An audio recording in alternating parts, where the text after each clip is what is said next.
आज বানাচ্ছি বাচ্চা বড় সকলের খুব প্রিয় চিকেন কিমা বান। কেউ যদি চান কিমার পুর ছাড়া এমনিও বানাতে পারেন।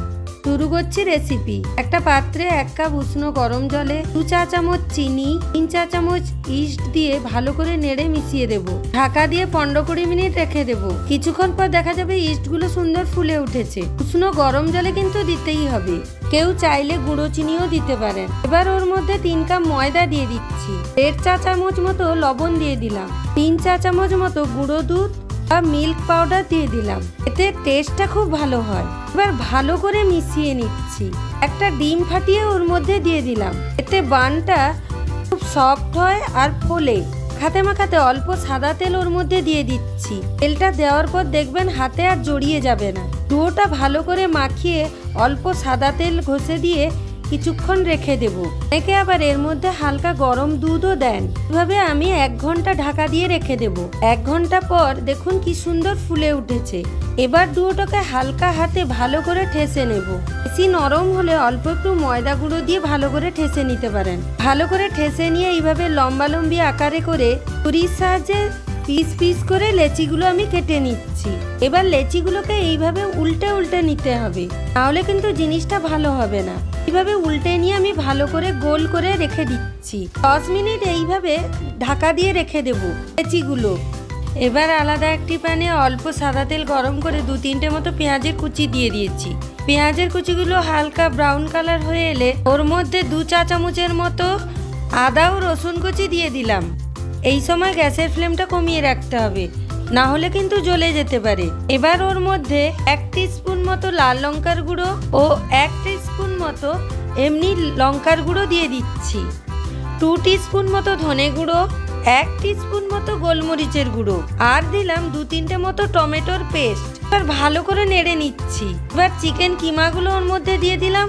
ভালো করে নেড়ে মশলার সঙ্গে মিশিয়ে নিচ্ছি। পরিমাণ মতো লবণ দিয়ে দিচ্ছি। এবার ওর মধ্যে দিচ্ছি 1 টিস্পুন মতো সয়া সস, 1 টিস্পুন মতো টমেটো কেচাপ ও অল্প গরম মশলার গুঁড়ো ছড়িয়ে দিলাম। ভালো করে নেড়ে মিশিয়ে নিলাম। এবার 15 মিনিট মতো ঢাকা দিয়ে রেখে দিচ্ছি। গ্যাসটাকে মিডিয়ামে রাখতে হবে। জলটা শুকিয়ে কিমাগুলো বেশ কষা কষা মতো হয়ে গেছে।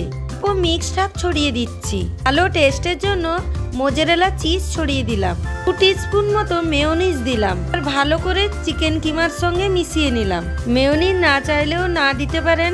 দেখুন লেচিগুলো কি সুন্দর ফুলে উঠেছে। এবার আমি লেচিগুলোকে এইভাবে হাত দিয়ে চেপে চেপে একটি বেলনির সাহায্যে বেলে নেব। লেচিগুলোকে কিন্তু বেশি বড় করা যাবে না। এরকম সাইজের করে ওর মধ্যে রেডি করা কিমার পুরটা দিয়ে দেব। পুরটা ঢুকিয়ে চারপাশ থেকে ভাঁজ করে করে মুড়ে নিয়ে মুখটা এইভাবে ভালো করে চেপে বন্ধ করে দেব। এইভাবে আমি প্রত্যেকটা লেচি রেডি করব। ভালো করে গোল করে শেপ করে নেব। এবার আমি একটি সসপ্যানকে আগে প্রিহিট করে নিয়েছি। এবার ওর মধ্যে কেক তৈরি করার মোল্ডটাকে আমি স্ট্যান্ডের উপর বসিয়ে দিয়েছি। ওর মধ্যে বাটার পেপার দিয়ে দিয়েছি।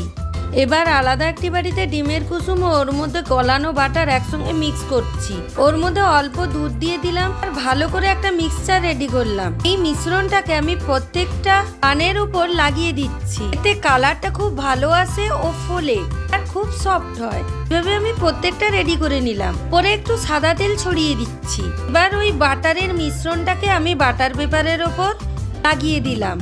রেডি করা বানগুলো ওর মধ্যে রেখে দিচ্ছি। একটু ছেড়ে ছেড়ে রাখলে ভালো, কেননা এগুলো ফুলে উঠবে।